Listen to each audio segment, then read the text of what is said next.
بسم الله الرحمن الرحیم. ګرانو کتونکو، زه یم اسرار خان. نن زمونږ د باجوړ بچی راپاڅي او په خپل ټاکلي شوي ام ان اے باندې تهمتونه لګوي. زمونږ ام ان اے هغه ډېر زیات ساده ام ان اے دی، ډېر سنجیده ام ان اے دی، ځکه چې هغه دا ګنده سیاست زمونږ د پاکستان چې کوم سیاست دی د ګنده سیاست هغه لا نه دی ټچ کړی. نن زما د باجوړ لیډر بدنام شي، نن زما د باجوړ بچی بدنام، نن زما د باجوړ مشر بدنام شي، نن زما د باجوړ بوډا بچی بدنام شو، ځکه چې زمونږ یو ملګری راپاڅېدلی دی او د خپل مشهور کېدو دپاره زما په ام ان اے، ستا په ام ان اے، زمونږ د باجوړ په ام ان اے باندې تهمتونه لګوي او بدنامي لګوي. په هغه پسې پیک ویډیوګانې شیر کوي. په وجه د دې باندې چې ستا به اوس ذاتیت وي، خپل ذاتیت په خپله وچړئ، خو سوشل میډیا مه چړئ.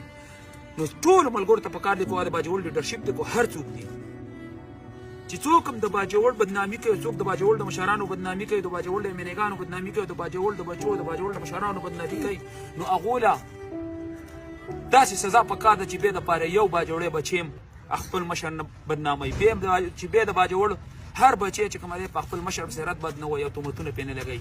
ملګرو دا ویډیو سره شیر کوئ، کوشش وکړئ هر ملګری د خپلو مشرانو قدر وکړئ. ډېره مهرباني، مننه، شکریه.